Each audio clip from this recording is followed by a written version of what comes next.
Consistency is the bedrock of personal growth. It's the daily commitment to show up, the relentless pursuit of something that pushes you beyond your comfort zone. In a world where shortcuts and ease are often prioritized, it takes courage to be consistent, to show up even when everything in you screams to stop. Imagine a life where you learn to quiet that voice telling you to take the easy path. A life where every setback becomes fuel for greater determination. David Goggins embodies this mindset. He has lived it, survived it, and emerged with invaluable lessons on how the power of consistency can redefine not just your physical limits, but the boundaries of your entire life. There was a point in my life where everything I went through taught me something fundamental about the human mind. That if you can find a way to calm it, to silence the chaos within, you can unlock possibilities you never thought were achievable. My body was in complete disarray, the worst pain I'd ever endured. I had 30 more miles left to run, and to keep going, I had to make this enormous challenge feel smaller. I broke it down into pieces. First, calm the mind, then focus on what my body needed. Water, potassium, sodium. I needed to regain enough strength just to stand, and after an hour, I could do that. It wasn't easy. I was moving at a pace that felt excruciating, 30 minutes per mile. My crew knew time was running out, and at mile 81, I heard it. You won't make it in time. I was moving slowly, taking breaks that were far too long. This was when I came to a crucial realization about the mind. When you decide, truly decide, that quitting is not an option, your mind will find more to give. When the body, mind, and spirit unite, there is an unexplainable shift. My mind understood I wasn't taking the easy way out, and for the first time ever, everything aligned. I reached a level I never believed possible, not just for myself, but for anyone in the condition I was in. Despite the odds, I pushed through those final miles and completed 101 miles in 18 hours and 56 minutes. This wasn't just a physical victory, it was a mental crucible that brought clarity to everything I had ever done. Standing at the edge of my abilities, completely drained, I learned that our limits are illusions. Even when I was certain I had given 99% of myself, with nothing left in the tank, I found more. The challenge was not just enduring physical pain, it was figuring out how to keep moving when agony was the only sensation I could feel. The threshold for suffering is different for everyone, but what's universal is the impulse to stop, to feel like enough is enough.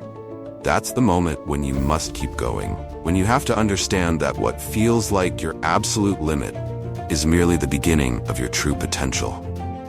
Some people criticize my level of dedication, saying it's obsessive, but I'm not interested in the shortcuts our society often glorifies. The culture that preaches getting more with less effort is not for me. I've learned that only by pushing past pain, past my preconceived limits, can I accomplish more. Not only in races, but in life. The same is true for everyone. Our bodies, much like race cars, have incredible potential. But, like cars equipped with governors to limit their speed, we all have mental governors that stop us from reaching our maximum capacity. The difference is that our governor is not hardware. It's deeply embedded in our minds. It tells us what we can and cannot do, shaped by our fears, insecurities, and life experiences. But unlike the mechanical governor, ours doesn't have absolute control. It can only stop us if we allow it to. Most people quit when they've only tapped about 40% of their capability. That's the governor in action, convincing us we've given it our all when there's still so much more inside us. Once you understand this, it becomes a matter of gradually expanding that threshold, going from 40 to 60%, then 80% and beyond. I call this the 40% rule. It's powerful because it teaches us that by challenging ourselves, we can discover new levels of performance in both athletics and life, and the rewards are far deeper than any material success. Life rarely unfolds as we plan. We face challenges at work, in school, and within our relationships that tempt us to abandon our goals. It's during these moments when we feel empty that we must remind ourselves we're still capable of more. Just as I reached what seemed like an energetic dead end during that race, I knew my mind was simply seeking comfort. It wasn't telling me the truth. It's in those times, when you are close to giving up, that you must callous your mind, push through the discomfort, and stay with the task at hand.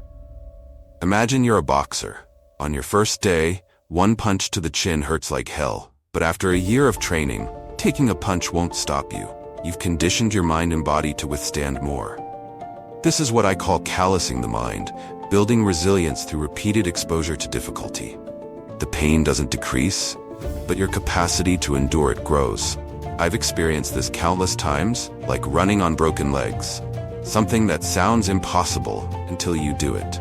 That knowledge stays with me and serves as a reminder that we are capable of so much more than we believe. No one taps into their reserve 60% right away. It starts by recognizing that the initial wave of pain and fatigue is just your mental governor. Once you realize that, you can take control. You tell yourself that you're not as tired as you think, that you've still got more to give. This mindset keeps you going. It's an extra 5% right there. Of course, it's easier said than done. I remember starting the 4th lap of the Hurt 100, knowing how much pain awaited me. At 40%, finding the next 60% felt impossible, but I knew the value of staying in the fight. The hardest part is always staying in it, but it is also the most rewarding. Maintaining an open mind during moments of suffering is challenging. It's easy when things are going well, like after a yoga class on a peaceful beach walk. But when you're in pain, when you're at the edge, keeping an open mind is hard work. It's the same when you're struggling in other areas of life, taking a tough exam, facing setbacks at work, or dealing with difficult relationships. But within every failure lies an opportunity to grow, to learn, to get better for the next challenge. This brings me to the concept of the 1-second decision. During those agonizing moments, you face a choice, to stay or to quit. Pain clouds rational thinking, urging you to flee. But I learned to stay. Physically, I remained in the cold water during training, but mentally, I placed myself somewhere else. I imagined being with the instructors on the beach, warm and comfortable. This mental shift allowed me to think clearly. I asked myself, what happens if I quit? Sure, I'd be warm in a moment, but what about the long-term consequences? Would I be able to face myself knowing I had given in? By calming my mind, I could make the logical choice to keep going, to endure, to fight. We all have these 1-second decisions. They define whether we achieve our goals or not. It's not just about being a Navy SEAL, a doctor, or an athlete. It's about taking control of your mind and refusing to let it dictate your actions. You must tell your mind, no, I run this. It's crucial to develop a system that reminds you who you are at your best, because life is full of challenges, and nobody else will pick you up when you fall. From this moment on, accept these truths.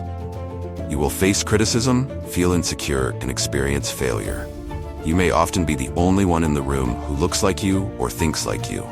You will feel alone. Accept it and move on. Our minds are our most powerful weapons, yet we've stopped using them effectively. Despite having more resources than ever, many of us are less capable than those who came before us. If you want to defy that trend, you must be willing to go to war with yourself, to create a new identity, and that takes an open mind. Failure is not a defeat.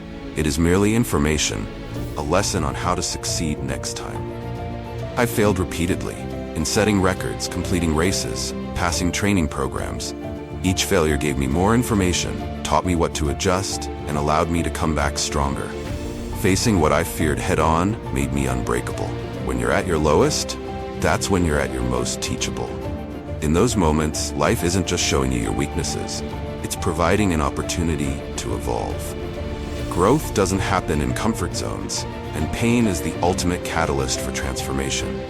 Every setback I've faced has been a stepping stone, each failure a lesson that has prepared me for the next challenge. It's important to redefine our relationship with pain and failure.